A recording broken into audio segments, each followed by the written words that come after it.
Olá, tudo bem? Seja bem-vindo ao curso Pré-IFMG de Língua Portuguesa da plataforma Mais IFMG. O meu nome é Bruno Lima e eu sou seu professor nesse curso.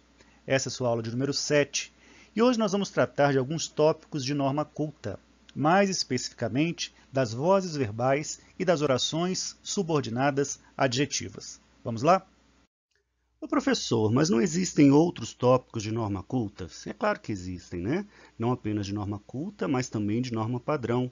Só que por uma questão de tempo, foi necessário fazer uma triagem e selecionei aqui as vozes verbais e as orações subordinadas adjetivas. É muito importante que você lembre, que você saiba que esses são tópicos de norma culta, certo? Que nem sempre correspondem àquilo que nós entendemos como gramática normativa tradicional ou como norma padrão. Primeiro nós vamos tratar dessas duas, a voz ativa e a voz passiva, que certamente são as mais recorrentes na língua portuguesa. Nós usamos mais a voz ativa e a voz passiva na nossa comunicação cotidiana. Antes de eu falar o que seja cada uma delas, vamos dar uma lida nesse texto aí, nesse texto informativo. Vidro mal embalado fere coletores de material reciclável. Ele não percebeu que um dos sacos de lixo estava cheio de cacos de vidro e cortou-se. Fedner foi levado ao pronto-socorro, onde levou 6 pontos. Bom, nós temos aí vários verbos e, teoricamente, nós temos aí várias vozes verbais. Vamos pegar aqui a primeira ocorrência, né? Vidro mal embalado fere coletores de material reciclável. Eu encontro aqui o verbo ferir e posso perguntar aí, né, para os meus alunos qual é o sujeito dessa sentença, qual é o sujeito dessa frase. Muito possivelmente, meu aluno vai identificar vidro mal embalado como sendo o sujeito, certo? Fere é o verbo. E eu tenho aqui coletores de material reciclável como sendo aquilo que foi ferido. Então vejam só, eu consigo encontrar aqui um sujeito que, para a norma culta, para a gramática tradicional, está fazendo uma ação sobre os coletores de material.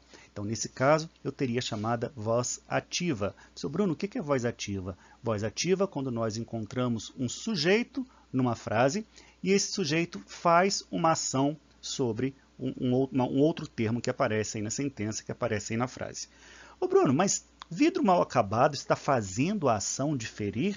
Ao pé da letra parece que não, né, pessoal? Parece que o vidro mal acabado foi aquele instrumento, foi aquela coisa que feriu, e não a coisa que fez a ação de ferir. Parece que o vidro ele é usado para ferir, concordam? Então a gente tem aí uma voz ativa, que tem um traço de significado diferente daquilo que a gente pensa como sendo realmente a voz ativa. O homem chutou a bola. Eu não tenho dúvida que o homem é o sujeito e que o homem fez a ação de chutar. O vidro feriu o coletor de material. Será que o vidro ele foi lá e ele pegou e feriu? Perceberam? Então nós temos aí uma diferença de significado, tá? Tradicionalmente, vidro mal acabado é o sujeito que faz a ação de ferir. Só que se a gente observar com um pouco mais de cuidado, nós vamos notar que ele não é bem um agente aí, né? Então a gente força um pouquinho aqui a barra para encarar vidro mal embalado como sendo um sujeito agente, como sendo uma voz ativa. Notaram? E aí a gente continua, né? Fedner foi levado ao pronto-socorro. Fedner foi levado ao pronto-socorro. O sujeito está aqui, Fedner, né? O nome dele. Ele foi levado ao pronto-socorro. Aqui eu não tenho dúvida nenhuma. Fedner não faz ação. Ao contrário, ele é um sujeito que recebe uma ação. Nesse caso, ele recebeu a ação de ser levado ao pronto-socorro. Quando nós temos, então, um sujeito que não faz, mas que recebe a ação expressa aqui por um complexo verbal, né, pelo foi levado, nós temos a chamada voz passiva. Tá? Então, essas são as duas mais recorrentes na língua portuguesa. Voz ativa, um sujeito que faz uma ação, e voz passiva, o sujeito que recebe a ação. Lembrando que a voz ativa, nós temos aí esse caso, né? Vidro mal acabado, vidro mal embalado, perdão. Vidro mal embalado, ele não é bem um agente, né? Mas, ainda assim, a gramática tradicional, a norma culta vai dizer para a gente que, nesse caso, nós temos a chamada voz ativa. A voz passiva, ela tem um detalhe interessante. Em muitos casos, em muitas construções, ela pode ocorrer com o verbo, aqui está, né, o verbo aluga. Nos dois casos, a gente tem o verbo alugar, seguido desse pronome, dessa partícula se. Então, se eu perguntar para vocês aqui, olha lá, Aluga-se salas comerciais e alugam-se salas, eu vou dizer para vocês que uma dessas construções está errada. Mas qual que está errada e por que está errada? Eu imagino que vocês, ao baterem o olho aí, muito possivelmente vocês vão dizer que essa daqui está errada, não é? Porque nós estamos tão acostumados, tão habituados a vermos por aí, aluga-se salas, aluga-se casas e assim por diante, que a gente já acostumou com esse tipo de construção. Mas, para a tradição gramatical, para a norma culta, o correto, né, o adequado para a norma culta seria alugam-se salas. Ô Bruno, mas por que isso acontece? Hein? Que coisa estranha, eu sempre vejo aluga-se salas, e eu também, né? Eu sempre vejo aí aluga-se salas, vende-se apartamentos, coisas desse tipo. E por que nós temos aí essa possibilidade, alugam-se salas? Como é que a gramática trata disso? Como que a norma culta vê isso, né? Por que é dessa forma? Bom, para a gramática tradicional, para a norma culta, nesses casos aqui de voz passiva, que é chamada de voz passiva sintética, por que ela é passiva sintética? Exatamente porque ela tem esse se, tá? Nesse caso, para a gramática tradicional, nós teríamos aqui um sujeito, e esse sujeito seria salas comerciais. Então, seria mais ou menos se eu dissesse salas comerciais são alugadas. Claro que nesse caso, né, salas comerciais são alugadas, eu não tenho dúvida nenhuma que salas comerciais é sujeito, está no plural, o verbo vai para o plural. Só que quando eu passo para a voz passiva sintética, aluga-se salas comerciais, parece que a gente perde um pouco essa noção de que salas comerciais é o sujeito. Então veja, ainda que a gramática normativa, a gramática tradicional, a norma culta, diga para a gente que salas comerciais é o sujeito e por esse motivo o verbo deveria vir no plural, não é assim que a gente entende, né, pessoal? Não é assim que a população tem escrito, não é assim que as pessoas se comunicam, tá? Então, em muitos casos, a gente vê sim essa forma alugam-se salas, que está correto para a gramática tradicional, que é o que manda aí a norma culta, só que em muitos casos, e talvez na maioria, a gente vai ver aí essa concordância sendo feita no singular. Ô professor, e qual das duas que eu vou usar, hein? Mais do que saber usar, é necessário que você tenha um olhar crítico sobre esses casos. Por que a gramática normativa, por que a gramática tradicional defende esse uso no plural? Você tem que ser capaz de argumentar.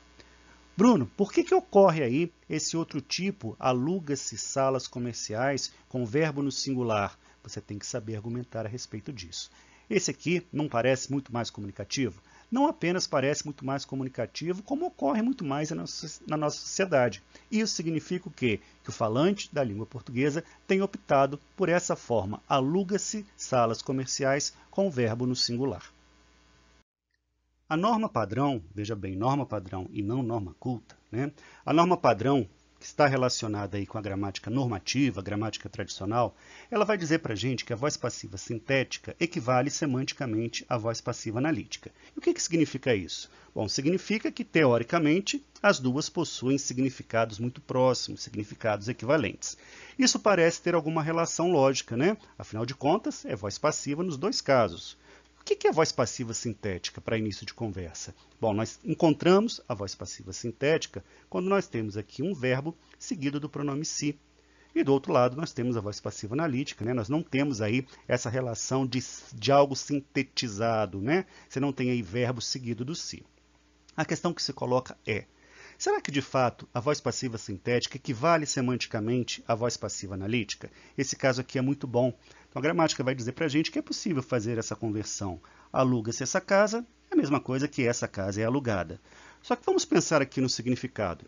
Estamos aí andando por uma rua, nos deparamos com uma casa, na frente da casa tem uma placa, na placa está escrito aluga-se esta casa. O que a gente vai entender? Nós vamos entender que essa casa está vazia, que se eu tiver dinheiro e quiser morar naquela casa, eu posso alugar aquela casa, né? Ela está disponível para locação. Se você estiver na mesma situação, na mesma rua, na mesma casa, a mesma placa, só que na placa está escrito, essa casa é alugada. O que você vai entender? Você vai entender exatamente o oposto, né? Se essa casa é alugada, você vai entender que já existe gente morando ali. E se já existe gente morando ali, você não pode alugar aquela casa. Perceberam a diferença? Tá? Então, nós não podemos dizer que voz passiva sintética equivale à voz passiva analítica. Existe aí uma diferença de significado entre elas. Veja que esses dois casos, nós estamos diante de duas ocorrências perfeitamente aceitas no português, né? O leite já ferveu, o tomate mofou. Nós não temos aqui, em nenhum desses exemplos, a relação de agente, nós não temos aqui a voz ativa. Observem que o leite não faz ação de ferver, né? O tomate não faz ação de mofar. Eles são muito mais o quê? Eles são muito mais resultado de um processo. Então, o leite já ferveu, ele foi resultado do processo da fervura. O tomate mofou, ele é resultado aí de um processo, né, de mofar. O que eu estou querendo mostrar para você com isso? Muitas vezes nós temos aí, né, esse caso, por exemplo, frases, construções, orações que são plenamente aceitáveis, aceitas, faladas, escritas no contexto culto. Então faz parte da norma culta, mas não faz parte da norma padrão. Por que não faz parte da norma padrão? Simplesmente porque a gramática normativa, a gramática tradicional, não dá conta de explicar as vozes verbais em casos como esse aí. Vamos tratar agora da voz reflexiva, que está presente tanto na norma culta quanto na norma padrão. Olhando aqui esse slide, na parte superior, nós vemos o quê? Há uma mulher, né? Ela se observa no espelho. Bruno, o que isso tem a ver com voz reflexiva? É exatamente o que ocorre quando você vai lá no banheiro, você se olha no espelho. Você faz uma ação, a ação de ver, e você recebe uma ação também, né? Você recebe a ação de ser visto. Nós temos aqui esse texto, então isso vem a ser voz reflexiva. Nós temos aqui esse texto que você já conhece, né? Vidro mal embalado fere coletores de material reciclável. E aqui existe a chamada voz reflexiva. Olha lá por que nós temos a voz reflexiva. Ele não percebeu que um dos sacos de lixo estava cheio de cacos de vidro e cortou-se. Então ele fez a ação de cortar e ele recebeu a ação de cortar. Então ele faz e recebe a ação. Tá? Então nós temos aqui um sujeito que é ao mesmo tempo agente e ele é ao mesmo tempo paciente, do jeitinho que ocorre lá quando a gente se olha no espelho, né? Você faz a ação de ver e você recebe a ação de ser visto. E por fim, nós temos aí a voz recíproca, que também faz parte da norma culta e também faz parte da norma padrão. O que vem a ser a voz recíproca? A exemplo do que fiz lá no outro slide, vejam que aqui na parte superior nós temos dois homens se abraçando, né? Aqui eu não tenho um homem abraçando a si mesmo, então ele não faz e recebe a ação, não é isso. Ele faz a ação sobre uma pessoa, ele abraça uma pessoa e ele recebe a ação dessa pessoa também, tá? Então isso nós chamamos de voz recíproca. Veja aqui no texto, Alemanha e Portugal, né? Fala aí sobre futebol. Portugal e Alemanha encontraram-se em outras duas edições do Campeonato da Europa. O que nós temos aqui? Nós temos aqui um verbo indicando para a gente a voz recíproca. Por quê? Portugal não encontrou Portugal, não. A Alemanha não encontrou a Alemanha, não. Portugal faz a ação sobre a Alemanha faz a ação sobre Portugal. Então, houve aqui a relação de reciprocidade. E como você já sabe, vamos tratar também das orações subordinadas adjetivas. Antes disso, vem a pergunta, o que é oração? Né? Como nós entendemos oração? Bom, oração é toda frase que tem verbo. Então, nessa charge aí que está na tela, vejam só. Uma estrela cadente, faça um pedido. Socorro. Bom, o que nós temos aqui? Aqui nós temos uma frase nominal. Uma estrela cadente. Isso aí é uma frase nominal. Por que é uma frase nominal? Simples, porque não tem verbo. Então, uma estrela cadente, frase nominal. Faça um pedido. Agora sim, né? Em faça um pedido, o que aconteceu? Ocorreu aqui o verbo fazer. Então, faça um pedido é uma oração. Socorro! Socorro tem sentido completo, a gente consegue entender. É uma frase. É uma oração? Não é uma oração. Por que socorro não é uma oração? Porque socorro não tem verbo. Então, na construção dessa charge, o que a gente percebe? Há a presença de duas frases, uma estrela cadente, socorro, são as duas frases, e há a presença de uma oração. Faça um pedido, ali está, seria a oração. Agora que você já sabe a diferença entre frase e oração, vamos pensar aqui em como reconhecer as chamadas orações subordinadas adjetivas. Antes disso, vamos lembrar rapidinho o que é adjetivo. Você certamente já aprendeu aí na escola que o adjetivo é uma classe de palavras que serve para caracterizar um substantivo. Então, quando nós falamos livro interessante, livro é um substantivo, né? Existe uma coisa que se chama livro, e aparece ali a palavra interessante. O que interessante está fazendo com o livro? Está trazendo uma característica, não é verdade? Então, o que interessante é? Nós vamos dizer que interessante é um adjetivo. Professor, mas o que isso tem a ver? Bom, o que isso tem a ver? A oração subordinada adjetiva, ela sempre vai ter que ter um verbo, porque é uma oração. E se ela é adjetiva, isso significa que ela sempre vai se referir a um substantivo, caracterizando esse substantivo. Vamos ver aí na charge como é que isso funciona. E aqui temos um fóssil do Homo ignorantus, que achava que arte, cultura, história e ciências não serviam para nada. Bom, tem um monte de verbo aqui, né? Verbo, verbo e verbo. Tenho 3 verbos, significa que eu tenho 3 orações. Tá. E professor, qual que é a oração subordinada, hein? A oração subordinada, ela está aqui, ó, ela começa com o quê? E por que nós vamos chamar essa oração de oração subordinada? O motivo é muito simples. Vamos tentar ler só esse trechinho aqui dessa oração subordinada. O que achava? Quando eu falo assim, que achava? Que achava? Que achava o quê? Fica faltando informação, né?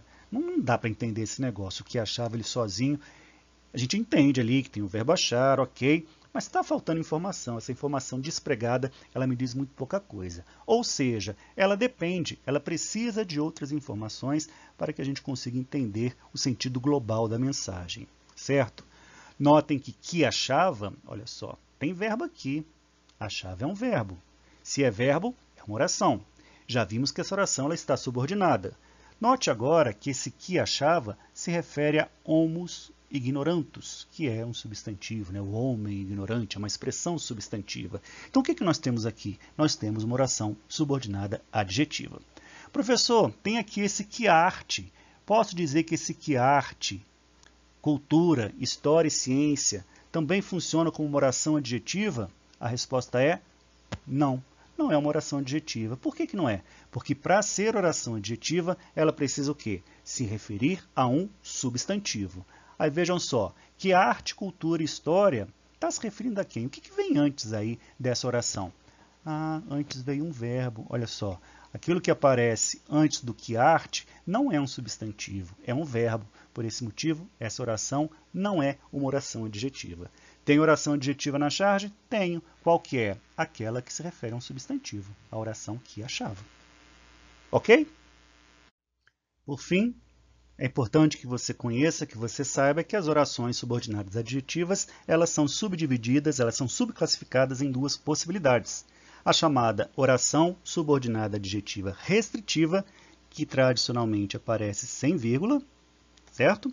E a chamada oração subordinada adjetiva explicativa, que vem sempre entre vírgulas. Ah, professor, então é muito simples, é muito fácil, é muito simples, é muito fácil, mas é importante que você perceba a diferença de significado entre elas. Veja, quando dizemos os brasileiros que já foram vacinados podem sair sem máscara, é diferente se eu disser os brasileiros que já foram vacinados podem sair sem máscara. E qual que é a diferença? No primeiro caso, os brasileiros que já foram vacinados podem sair sem máscara, significa que somente os brasileiros que foram vacinados é que podem sair sem máscara. Então existe aqui uma relação de restrição, por esse motivo nós temos a chamada oração subordinada adjetiva restritiva, ou seja, ela restringe, né? Ela pega um grupo específico de brasileiros, somente aquele grupinho que foi vacinado é que pode sair sem máscara. No caso de baixo, os brasileiros que já foram vacinados podem sair de casa. A ideia que passa na chamada oração subordinada adjetiva explicativa é que todos os brasileiros podem sair de casa,